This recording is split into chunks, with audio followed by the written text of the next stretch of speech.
mo na lamang. Ayoko.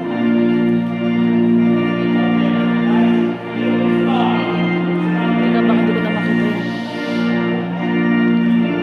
Ay.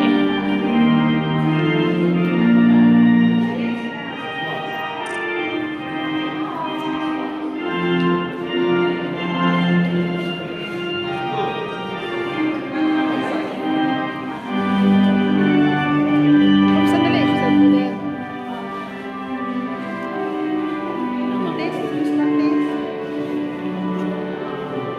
Cellphone nila to.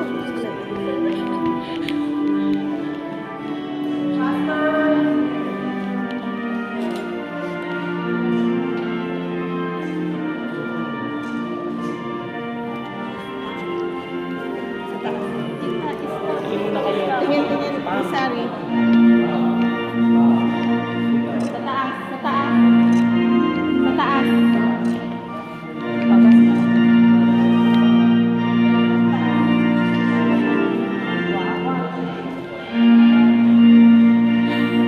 Dito na tayo sa labas dito.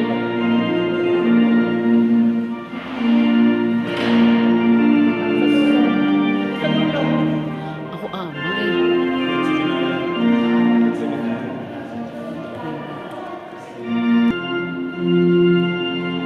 na sila.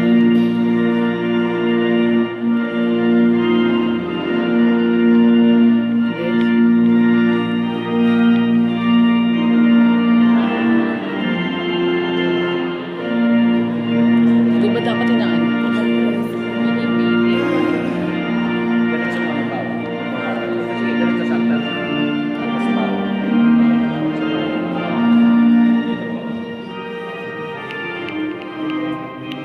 Father, upo ka na.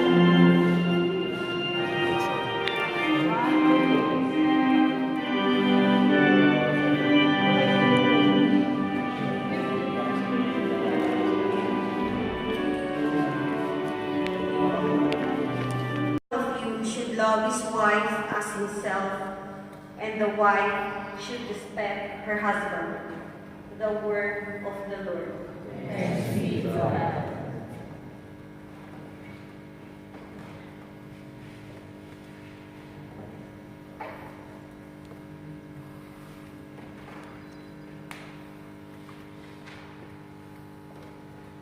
Responsorial Psalm, let our response be, happy are you who fear the Lord. Together, please. Happy are you who fear the Lord. Blessed are all who fear the Lord and who walk in his ways. What your hands provide will provide you with joy. You will be blessed and prosper. Response. Happy are you who fear the Lord. Your wife will be like a fruitful vine within your home. Your children like young olive plants around your table. Response. Happy are you who fear the Lord. Happy are you who fear the Lord. Just so will the man be blessed who fears the Lord. May the Lord bless you from Zion. May you see Jerusalem's prosperity all the days of your life. Response.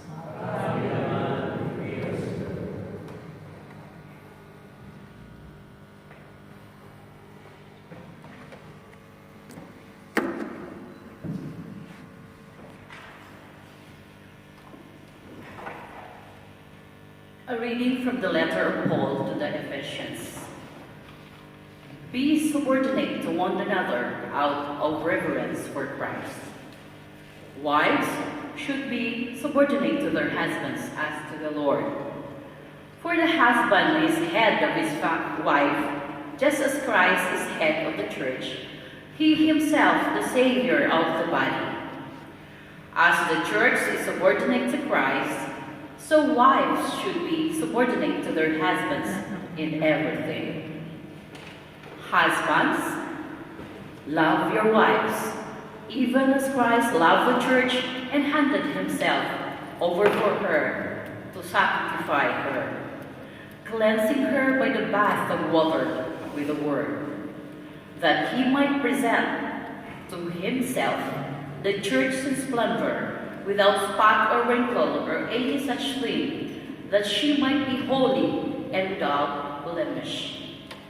So, also husbands should love their wives as their own bodies.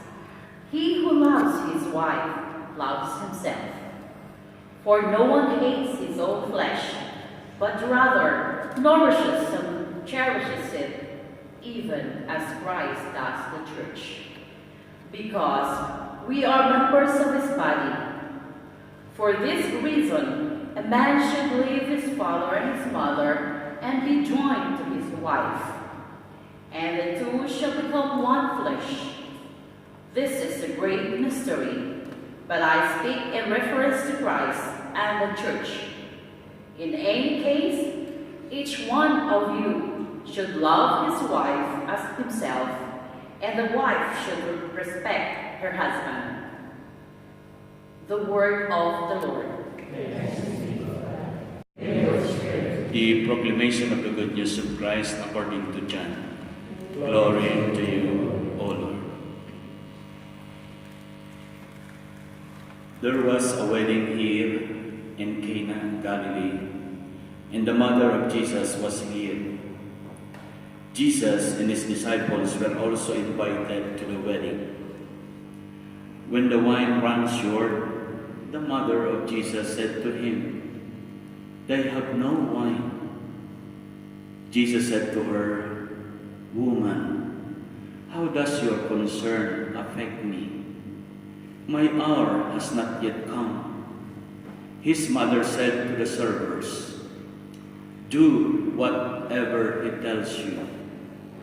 Now there were 6 stone water jars there for Jewish ceremonial washings, each holding 22 to 30 gallons. Jesus told them, "Fill the jars with water." So they filled them to the brim. Then he told them, "Draw some out now and take it to the head waiter." So they took it. And when the head waiter tasted the water that had become wine, without knowing where it came from, although the servers who had drawn the water knew, the head waiter called the bridegroom and said to him, "Everyone serves good wine first, and then when people have drunk freely, an inferior one. But you have kept the good wine until now." Jesus did this as the beginning of his signs here in Cana in Galilee, and so revealed his glory, and his disciples began to believe in him. After this, he and his mother, brothers, and his disciples went down to Capernaum, and he stayed there only a few days.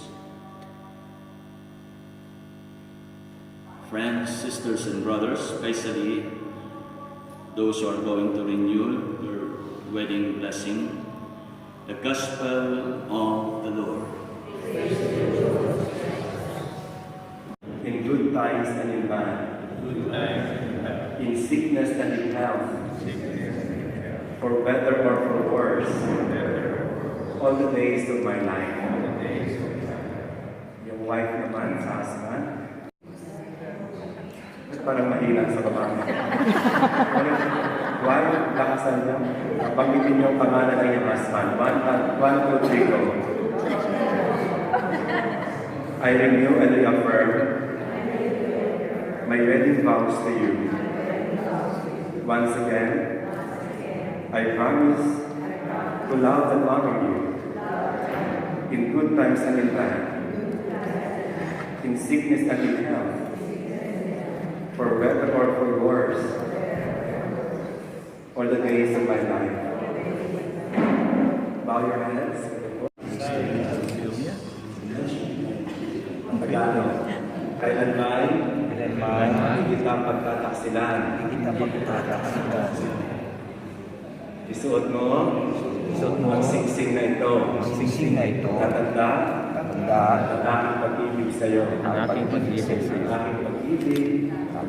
na muli kong pinapaya. Amen. Amen. Babae naman. Mention the name of your husband. 1, 2, 3, go. Okay. Isuot mo ang singsing na ito. Kailanman di kita padagtaksilan. At muli kong ipinapahayag ang aking pag-ibig sa iyo. Amen. Amen. Blessing. 1.